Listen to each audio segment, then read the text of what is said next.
ठंड हो, आसमान से ऐसी बारिश गिर रही हो जैसे आज दुनिया के सारे आंसू एक साथ बह निकलेंगे। एक शानदार सरकारी बंगले के बाहर एक इंसान जिसके कपड़ों पर मिट्टी और पसीना लगा है, वो घुटनों के बल बैठकर रो रहा हो। वो इंसान जिसने अपनी पत्नी को उस बंगले तक पहुंचाने के लिए अपना खून बेचा, अपनी जवानी की हड्डियां गला दी, आज वही पत्नी लाल बत्ती की गाड़ी से उतरती है और उस तड़पते हुए पति को धक्के मारकर बाहर निकाल देती है। वो कहती है कि तुम्हारी हैसियत मेरे घर के नौकरों जैसी भी नहीं है, तुम्हारे पसीने से मुझे बदबू आती है। क्या बीतेगी उस इंसान के दिल पर? वो दिल टूट कर बिखर जाएगा या उस अपमान को एक ऐसी आग में बदल देगा जो एक दिन पूरे शहर को राख कर दे? शायद आपने भी कभी जिंदगी में ऐसा महसूस किया हो जब अपना ही कोई बेगाना हो जाता है। आज की कहानी किसी किताब की कोरी कल्पना नहीं है, ये वक्त के उस भयानक तमाचे की कहानी है जिसकी गूंज सुनकर आज भी रूह कांप जाती है। अगर आपको ऐसी सच्ची भावनाओं वाली कहानियां पसंद हैं तो वीडियो को लाइक करें और कमेंट में बताएं कि अगर आप इस स्थिति में होते तो क्या करते। ये बात है साल 2008 की। उत्तर प्रदेश के एक छोटे से जिले का एक बहुत ही पिछड़ा हुआ गांव माधोपुर, जहां के लोगों की सुबह खेतों की धूल से शुरू होती थी और रात थकान के अंधेरे में डूब जाती थी। इसी गांव में रहता था रामू। रामू की उम्र उस वक्त 25 साल रही होगी। उसका शरीर किसी लोहे की तरह मजबूत था। वो एक ईंट भट्ठे पर काम करने वाला दिहाड़ी मजदूर था। उसके हाथों में इतनी खुरदरी लकीरें थीं कि अगर वो किसी रेशम के कपड़े को छू ले तो वो भी छिल जाए। रामू बिल्कुल अनपढ़ था। उसने जिंदगी में कभी स्कूल का दरवाजा नहीं देखा था। जब वो छोटा था तभी उसके पिता गुजर गए थे। मां बीमार रहती थी। लेकिन उस अनपढ़ इंसान का दिल किसी आईने की तरह बेदाग था। वो दिन रात मिट्टी सानने, उसे सांचे में ढालने और आग में पकाने का काम करता था। उसकी जिंदगी बस उस भट्ठे और एक छोटे से कच्चे घर के इर्द गिर्द घूमती थी। वो बहुत खुश मिजाज इंसान था, जो रूखा सूखा मिलता भगवान का नाम लेकर खा लेता था। उसे दुनिया की चालाकी नहीं आती थी। रामू की शादी गांव की ही एक लड़की सुमेधा से हुई थी। सुमेधा बहुत खूबसूरत और होनहार थी।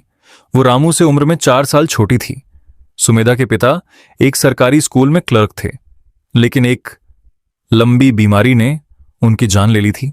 घर में भारी गरीबी थी। सुमेधा की मां ने अपनी बेटी का हाथ रामू के हाथों में ये सोचकर दिया था कि ये सीधा सादा लड़का मेरी बेटी को कभी भूखा नहीं मरने देगा। सुमेधा पढ़ने में बहुत तेज थी। उसका सपना था कि वो एक दिन बड़ी अफसर बने, एक आईएएस बने।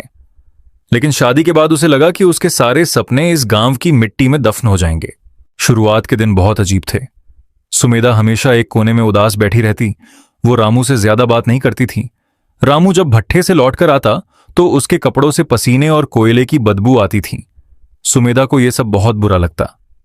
एक रात सुमेधा अपनी पुरानी किताबें सीने से लगाकर रो रही थी। बाहर झिंगुरों की आवाज आ रही थी और घर की छत से बारिश का पानी टपक रहा था। रामू की नींद खुल गई। उसने सुमेधा के पास जाकर बहुत धीरे से पूछा, क्या हुआ सुमेधा? तुम रो क्यों रही हो? मुझसे कोई गलती हो गई क्या? सुमेधा ने अपने आंसू पोंछे। उसने रुंधे हुए गले से कहा, मुझे पढ़ना था रामू, मुझे अफसर बनना था, लेकिन मेरी किस्मत में ये गोबर पाटना और इस बदबूदार घर में सड़ना लिखा था। मेरा तो सपना ही मर गया। रामू कुछ पल चुप रहा। उसे सुमेधा का दुख समझ आ रहा था। एक अनपढ़ मजदूर के लिए आईएएस का मतलब समझना बहुत मुश्किल था, लेकिन उसने अपनी पत्नी की आंखों में वो तड़प देख ली थी। उसने सुमेधा के हाथ अपने खुरदरे हाथों में लिए। उसने कहा, तुम्हारा सपना मरा नहीं है सुमेधा, आज से तुम्हारा सपना मेरा है। तुम अफसर बनोगी, तुम शहर जाओगी और तुम्हारा ये अनपढ़ पति तुम्हें वहां तक पहुंचाएगा। ये मेरा वादा है। तुम बस किताब पर ध्यान दो। उस एक वादे ने रामू की जिंदगी हमेशा के लिए बदल दी। रामू ने अपना गांव छोड़ दिया। दोनों इलाहाबाद आ गए, जिसे आज प्रयागराज कहा जाता है। ये वो शहर है जहां पूरे देश से बच्चे आईएएस बनने का सपना लेकर आते हैं। वहां की जिंदगी इतनी महंगी थी कि रामू जैसे मजदूर के लिए एक वक्त का खाना जुटाना भी भारी था। उन्होंने एक छोटा सा बिना खिड़की वाला कमरा किराए पर लिया। कमरा इतना छोटा था कि अगर 2 लोग एक साथ लेट जाएं तो करवट लेना मुश्किल हो जाए। कमरे में हमेशा एक अजीब सी सीलन रहती थी। सुमेधा ने एक बड़े कोचिंग सेंटर में दाखिला ले लिया। कोचिंग की भारी भरकम फीस, किताबों का खर्च, कमरे का किराया, यह सब किसी पहाड़ जैसा था। रामू ने दिन रात एक कर दिया। वो इंसान से मशीन बन गया। वो दिन में एक कंस्ट्रक्शन साइट पर ईंटें ढोने का काम करता, 50 किलो की सीमेंट की बोरी अपनी पीठ पर उठाता। शाम को वो रेलवे स्टेशन पर जाकर कुल्ली का काम करता और रात को एक ढाबे पर झूठे बर्तन धोता। वो 24 घंटे में सिर्फ 3 घंटे सोता था, उसकी आंखें अंदर धंस गई थीं। उसका मजबूत शरीर अब हड्डियों का ढांचा बनने लगा था। इलाहाबाद की भयंकर सर्दी में रामू के पास पहनने के लिए एक ढंग का स्वेटर नहीं था। वो अपनी फटी हुई सूती चादर ओढ़कर स्टेशन पर बोझे उठाता। जब ठंड बर्दाश्त नहीं होती तो वो चाय की टपरी के पास जल रहे चूल्हे से हाथ सेंक लेता। लेकिन उसने सुमेधा को एक अच्छी रजाई और एक रूम हीटर लाकर दिया था ताकि उसे पढ़ने में कोई तकलीफ ना हो। सुमेधा दिन रात किताबों में डूबी रहती। रामू जब रात को ढाबे से लौटता तो वो चुपचाप जमीन पर सो जाता ताकि सुमेधा की पढ़ाई में कोई खलल ना पड़े। वो सुमेधा को कभी अपनी थकान नहीं बताता था। कभी कभी जब सुमेधा के पास किताबें खरीदने के पैसे नहीं होते थे और रामू की दिहाड़ी कम पड़ जाती थी तो रामू अस्पताल जाकर अपना खून बेच आता था। जी हां, अपना खून। उसने कई बार ऐसा किया था। जब वो खून देकर लौटता तो उसे चक्कर आते, लेकिन जब वो सुमेधा के हाथ में वो नई किताब रखता तो सुमेधा के चेहरे की खुशी देखकर उसकी सारी थकान मिट जाती। सुमेधा कहती, रामू तुम बहुत अच्छे हो, मैं अफसर बनकर तुम्हारे सारे दुख दूर कर दूंगी। रामू बस मुस्कुरा देता। उसे लगता था कि उसका प्यार जीत रहा है। 3 साल तक यही भयानक संघर्ष चलता रहा। साल 2011 आ गया। ये वो साल था जिसने रामू की तपस्या का फल दिया। यूपीएसएससी का रिजल्ट आया और सुमेधा ने पूरे देश में 27वां रैंक हासिल किया। वो आईएएस अफसर बन गई थी। उस दिन वो छोटा सा कमरा खुशियों से भर गया। सुमेधा रामू के गले लगकर बहुत रोई। रामू ने आसमान की तरफ देखा और भगवान का शुक्रिया अदा किया। उसने मोहल्ले में मिठाई बांटी। उसे लगा कि अब उनकी जिंदगी के सारे दुख खत्म हो गए हैं। अब वो दोनों एक साथ एक नई और खुशहाल जिंदगी जींगे। लेकिन उसे नहीं पता था कि असल दर्द की शुरुआत तो अब होने वाली थी। कामयाबी और पावर एक ऐसा नशा है जो इंसान को अंदर से खोखला कर देता है। सुमेधा जब मसूरी की लाल बहादुर शास्त्री नेशनल एकेडमी में ट्रेनिंग के लिए गई तो वहां की दुनिया देखकर उसकी आंखें चौंधिया गईं। वहां बड़े बड़े घरों के बच्चे थे जो फर्राटेदार अंग्रेजी बोलते थे। वहां की पार्टियां, वो हाई सोसाइटी कल्चर। सुमेधा को अचानक लगने लगा कि वो किस दुनिया में जी रही थी। ट्रेनिंग के दौरान रामू उससे मिलने गया। रामू ने एक नई शर्ट सिलाई थी। वो बहुत खुश था। लेकिन जब वो एकेडमी के गेट पर पहुंचा तो सुमेधा अपने कुछ आईएएस दोस्तों के साथ खड़ी थी। रामू ने खुशी से आवाज दी, सुमेधा। सुमेधा ने पलटकर देखा। रामू को उन सस्ते कपड़ों में और उसके गंदे जूतों को देखकर सुमेधा का खून सूख गया। उसके दोस्तों ने पूछा, सुमेधा, ये आदमी कौन है? सुमेधा के चेहरे पर पसीना आ गया। उसने एक पल की भी देरी नहीं की। उसने कहा, अरे ये हमारे गांव का एक नौकर है, कुछ सामान देने आया होगा। वो शब्द रामू के कानों में पिघले हुए शीशे की तरह उतरे। नौकर? जिस इंसान ने अपना खून बेचकर उसे वहां तक पहुंचाया था, आज वो उसके लिए सिर्फ एक नौकर था। रामू कुछ नहीं बोला। वो वहां से चुपचाप लौट आया। उसने सोचा कि शायद दोस्तों के सामने सुमेधा को शर्म आई होगी। वो अपने दिल को झूठी तसल्ली देता रहा। ट्रेनिंग खत्म हुई।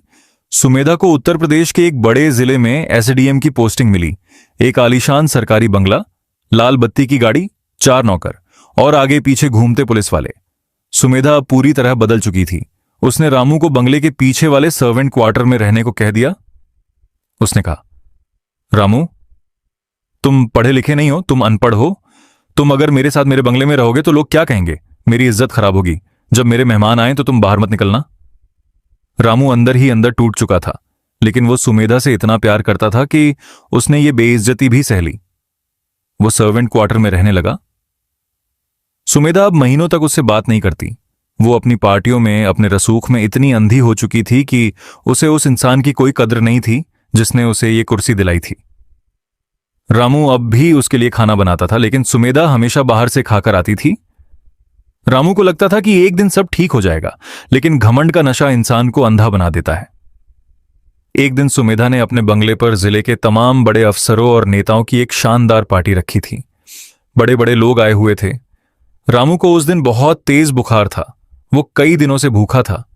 उसे रहा नहीं गया और वो पानी मांगने के लिए बंगले के अंदर चला गया। जैसे ही रामू ड्राइंग रूम में पहुंचा, सारे वीआईपी लोगों की नजर उस पर पड़ी। एक मैला कुचैला, अनपढ़ सा दिखने वाला आदमी। एक बड़े नेता ने हंसते हुए पूछा, मैडम, ये कौन भिखारी घुस आया है आपके घर में? सुमेधा का चेहरा गुस्से से लाल हो गया। वो तेजी से रामू के पास गई। उसने रामू का कॉलर पकड़ा और उसे धक्के मारते हुए बाहर ले आई। आज तुमने मेरी सारी इज्जत मिट्टी में मिला दी। सुमेधा पागलों की तरह चिल्ला रही थी। रामू ने रोते हुए कहा, सुमेधा, मुझे बहुत तेज बुखार है, मुझे बस थोड़ा सा पानी चाहिए था। लेकिन सुमेधा के सिर पर पावर का भूत सवार था। उसने रामू को एक जोरदार थप्पड़ मारा। यह थप्पड़ सिर्फ रामू के गाल पर नहीं, उसकी रूह पर पड़ा था। तुम हो कौन रामू? सुमेधा की आवाज रात के सन्नाटे में गूंज रही थी। तुम एक जाहिल और अनपढ़ मजदूर हो और मैं इस जिले की मालकिन हूं। मेरी हैसियत आसमान की है और तुम्हारी नाली के कीड़े की। तुमने मेरे लिए जो भी किया उसका एहसान जताने की जरूरत नहीं है। ये लो पैसे। सुमेधा ने अपने पर्स से कुछ 1000 रुपए निकाले और रामू के मुंह पर फेंक दिए। और आज के बाद मुझे अपनी ये मनहूस शक्ल कभी मत दिखाना। निकल जाओ मेरे घर से और मेरी जिंदगी से। उस रात आसमान में भयानक बिजली कड़क रही थी। बहुत तेज बारिश होने लगी। रामू उस बंगले के बड़े से लोहे के गेट के बाहर खड़ा था। वो भीग रहा था। उसने उन रुपयों को कीचड़ में छोड़ दिया। वो रोया नहीं। उसकी आंखों के आंसू उस थप्पड़ के साथ ही सूख गए थे। उस रात रामू का दिल मरा नहीं था, बल्कि पत्थर का हो गया था। उसने मुड़कर उस चमकते हुए बंगले को देखा और एक लंबी सांस ली। जिस इंसान ने अपना सब कुछ लुटाकर एक रानी बनाई थी, आज उसी रानी ने उसे सड़क पर फेंक दिया था। रामू ने उस रात एक कसम खाई, सुमेधा, तुमने आज मेरी हैसियत पूछी है। एक दिन ऐसा लाऊंगा कि तुम मेरी हैसियत का अंदाजा लगाते लगाते अपनी पूरी जिंदगी हार जाओगी। और फिर रामू उस अंधेरे में कहीं गायब हो गया। वक्त बहुत बड़ी चीज है, ये कभी किसी के लिए नहीं रुकता। साल बीतते गए। सुमेधा सफलता की सीढ़ियां चढ़ती रही। वो एसडीएम से डीएम बनी और फिर एक बहुत बड़ी कमिश्नर। उसने एक बड़े और रईस बिजनेसमैन विक्रम से शादी कर ली थी। अब वो पूरी तरह करप्शन में डूब चुकी थी। नेताओं के साथ मिलकर टेंडर पास करना, रिश्वत लेना, करोड़ों की संपत्ति बनाना। सुमेधा को लगता था कि वो इस दुनिया की भगवान है और उसे कोई छू भी नहीं सकता। दूसरी तरफ रामू का क्या हुआ? रामू ने अपना नाम बदल लिया था। अब वो सिर्फ रामू नहीं था। उसने उत्तर प्रदेश छोड़कर मुंबई का रुख किया। वहां आकर उसने सबसे पहले पढ़ाई शुरू की। वो दिन में काम करता और रात को अंग्रेजी और बिजनेस के गुड़ सीखता। उसने कबाड़ और वेस्ट मैनेजमेंट का एक छोटा सा काम शुरू किया। वो शहर का सारा कचरा खरीदता और उसे रिसाइकल करके फैक्ट्रियों को बेचता। ये वो काम था जिसे कोई नहीं करना चाहता था, लेकिन रामू के अंदर एक ऐसी आग थी जो उसे सोने नहीं देती थी। उसने दिन रात एक कर दिया। उसकी ईमानदारी और दिमागी खेल ने उसे बिजनेस की दुनिया का एक खूंखार खिलाड़ी बना दिया। कबाड़ के बिजनेस से उसने करोड़ों कमाए। फिर उसने वो पैसा रियल एस्टेट में लगाया। जिस इंसान ने कभी ईंटें ढोई थीं, आज वो इंसान बड़े बड़े मॉल्स और टाउनशिप बना रहा था। 15 सालों के अंदर रामू ने आर के इंडस्ट्रीज नाम का एक ऐसा साम्राज्य खड़ा कर दिया जिसका डंका पूरे देश में बजता था। अब वो रामू नहीं था, वो मिस्टर रमाकांत था, जिसे सब मिस्टर आर के कहते थे, जो हमेशा काले सूट में रहता, प्राइवेट जेट में सफर करता और जिसके एक इशारे पर शहरों के टेंडर पास होते थे। लेकिन किसी को नहीं पता था कि इस मिस्टर आर के का अतीत क्या है, क्योंकि वो कभी मीडिया के सामने नहीं आता था। साल 2026 आ गया। 15 साल बीत चुके थे उस काली रात को। सुमेधा 45 साल की हो चुकी थी। वो एक बहुत बड़े शहर की कमिश्नर थी, लेकिन कहते हैं ना कि पाप का घड़ा एक दिन जरूर भरता है। सुमेधा ने एक बहुत बड़े नेता के साथ मिलकर शहर के एक फ्लाईओवर का ठेका एक घटिया कंपनी को दे दिया था। उसने इस डील में 50 करोड़ रुपए की रिश्वत खाई थी। बारिश के मौसम में वो फ्लाईओवर बीच से टूटकर गिर गया। दर्जनों लोगों की मौत हो गई। पूरे देश में हाहाकार मच गया। मीडिया ने इस करप्शन का पर्दाफाश कर दिया। सरकार पर बहुत दबाव आ गया। रातों रात सुमेधा को सस्पेंड कर दिया गया। सीबीआई ने उसके बंगले पर छापा मारा। दीवारों के पीछे से, गद्दों के नीचे से करोड़ों रुपए कैश मिला। सुमेधा की दुनिया ताश के पत्तों की तरह ढह गई। जिस रईस बिजनेसमैन से उसने शादी की थी, वो उसे छोड़कर देश से भाग गया। जिन नेताओं ने उसे पाला था, उन्होंने अपना पल्ला झाड़ लिया। सुमेधा पर दर्जनों केस दर्ज हो गए। अदालत ने फैसला सुनाया कि अगर सुमेधा ने 7 दिन के अंदर सरकार को 500 करोड़ रुपए का जुर्माना नहीं भरा, तो उसकी सारी संपत्ति नीलाम कर दी जाएगी और उसे 20 साल के लिए जेल में डाल दिया जाएगा। सुमेधा पागल हो गई। वो दर दर भटकने लगी। वो अपने उन सभी अमीर दोस्तों के पास गई जिनके साथ वो पार्टियों में हंसती थी, लेकिन आज सबने अपने दरवाजे बंद कर लिए थे। कोई भी एक दागदार अफसर की मदद करके सीबीआई की नजर में नहीं आना चाहता था। सुमेधा के पास अब कुछ नहीं बचा था। वो पूरी तरह बर्बाद हो चुकी थी। उसे जेल की सलाखें साफ नजर आ रही थीं।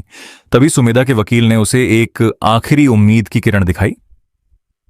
वकील ने कहा, मैडम, देश में एक ही इंसान है जो आपकी मदद कर सकता है। वो इतना अमीर और पावरफुल है कि सरकार भी उसके सामने झुकती है। अगर वो आपकी संपत्ति खरीद कर आपका जुर्माना भर दे तो आप कम से कम जेल जाने से बच सकती हैं। सुमेधा ने बेताबी से पूछा, कौन है वो इंसान? वकील ने जवाब दिया, मिस्टर आर के इंडस्ट्रीज के मालिक। सुमेधा के लिए यह जिंदगी की आखिरी डूबती नाव थी। उसने बिना एक पल घमवाए आर के इंडस्ट्रीज के हेड ऑफिस जाने का फैसला किया। अगली सुबह सुमेधा मुंबई के उस विशाल कांच की गगनचुंबी इमारत के बाहर खड़ी थी। यह इमारत इतनी ऊंची थी कि इसे देखकर सुमेधा की गर्दन दर्द करने लगी। जो सुमेधा कभी लाल बत्ती की गाड़ी से नीचे पैर नहीं रखती थी, आज वो एक साधारण सी सूती साड़ी में ऑनंटो से उतरकर वहां पहुंची थी। उसके चेहरे की सारी चमक उड़ चुकी थी। आंखों के नीचे गहरे काले घेरे थे। वो कांपते पैरों से इमारत के अंदर गई। रिसेप्शनिस्ट ने उसे 2 घंटे तक इंतजार करवाया। सुमेधा, जो कभी किसी को 1 मिनट का समय नहीं देती थी, आज वो सिर झुकाकर एक कोने में बैठी थी। आखिरकार उसे टॉप फ्लोर पर बुलाया गया। सुमेधा एक बहुत बड़े और ठंडे केबिन में दाखिल हुई। फर्श ऐसा चमक रहा था कि इंसान अपना चेहरा देख ले। केबिन के आखिरी सिरे पर एक बहुत बड़ी लेदर की रिवॉल्विंग चेयर रखी थी। चेयर खिड़की की तरफ घूमी हुई थी, जिससे उस पर बैठे इंसान की सिर्फ पीठ नजर आ रही थी। सुमेधा ने कांपती आवाज में कहा, सर, मेरा नाम सुमेधा है। मैं एक बहुत बड़ी मुसीबत में हूं। अगर आप मुझे ये 500 करोड़ का लोन दे दें तो मैं जिंदगी भर आपकी गुलाम बनकर रहूंगी। आप जो कहेंगे मैं वो करूंगी। बस मुझे जेल जाने से बचा लीजिए। कमरे में कुछ पल के लिए भयानक सन्नाटा छा गया। सिर्फ एसी की हल्की आवाज आ रही थी। फिर कुर्सी धीरे धीरे घूमी। कुर्सी पर बैठा शख्स सामने आया।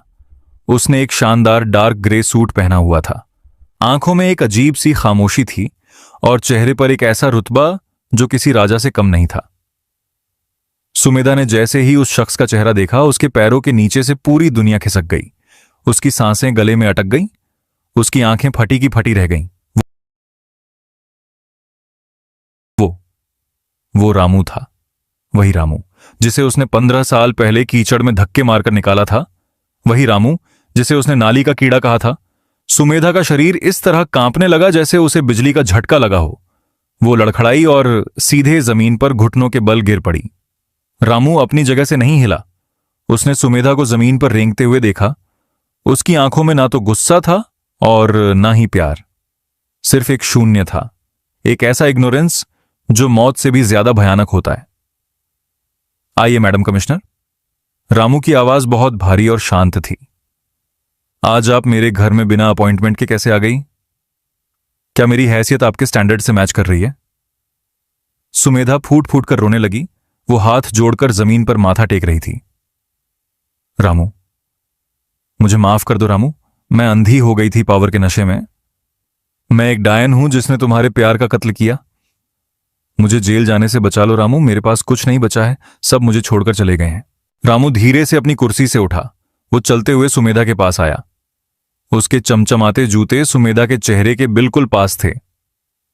तुमने कहा था ना सुमेधा कि मैं एक जाहिल और अनपढ़ मजदूर हूं। तुमने कहा था कि मेरी हैसियत तुम्हारी गाड़ी साफ करने की भी नहीं है। तो सुनो, जिस शहर पर तुम राज करती थी ना, आज उस पूरे शहर की जमीनों के कागज मेरी तिजोरी में रखे हैं। तुमने एक मजदूर को धक्के मारकर निकाला था सुमेधा। आज तुम एक मालिक के सामने भीख मांग रही हो। सुमेधा सिसक रही थी।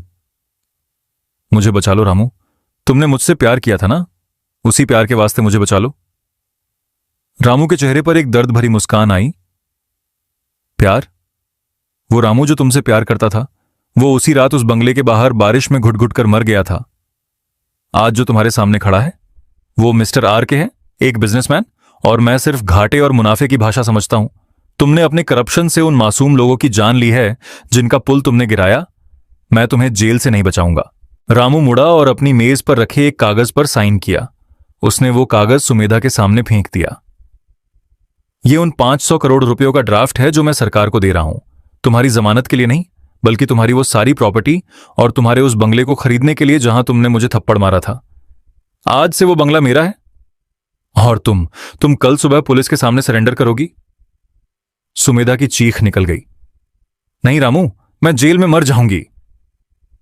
रामू ने सिक्योरिटी गार्ड्स को इशारा किया। गार्ड्स ने सुमेधा को बाहों से पकड़ लिया। रामू ने उसकी तरफ एक आखिरी बार देखा। जो इंसान अपने बुरे वक्त में साथ देने वाले का हाथ छोड़ देता है, उसका अंत इससे भी ज्यादा भयानक होना चाहिए। यह मेरा बदला नहीं है सुमेधा, यह तुम्हारा कर्मा है जो आज लौटकर तुम्हारे दरवाजे पर आया है। इसे अब पूरी उम्र उस अंधेरी कोठरी में बैठकर चुकाना। गार्ड सुमेधा को घसीटते हुए बाहर ले गए।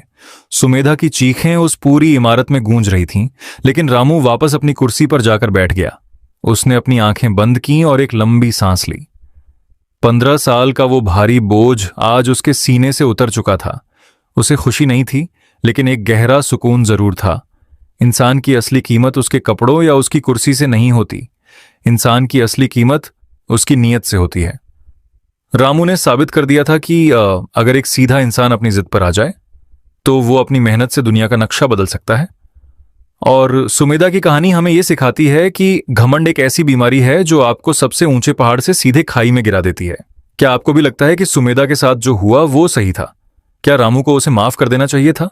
अगर आपको इस कहानी ने अंदर तक हिलाकर रख दिया है तो वीडियो को लाइक और शेयर जरूर करें। हमारे चैनल को सब्सक्राइब करें ताकि हम आपके लिए ऐसी ही रोंगटे खड़े कर देने वाली कहानियां लाते रहें। याद रखिए, जिंदगी में चाहे कुछ भी बन जाना, लेकिन कभी उस इंसान को मत भूलना जिसने तुम्हारे कुछ ना होने पर भी तुम्हारा साथ दिया था। क्योंकि वक्त सबका हिसाब करता है और वक्त की लाठी में आवाज नहीं होती।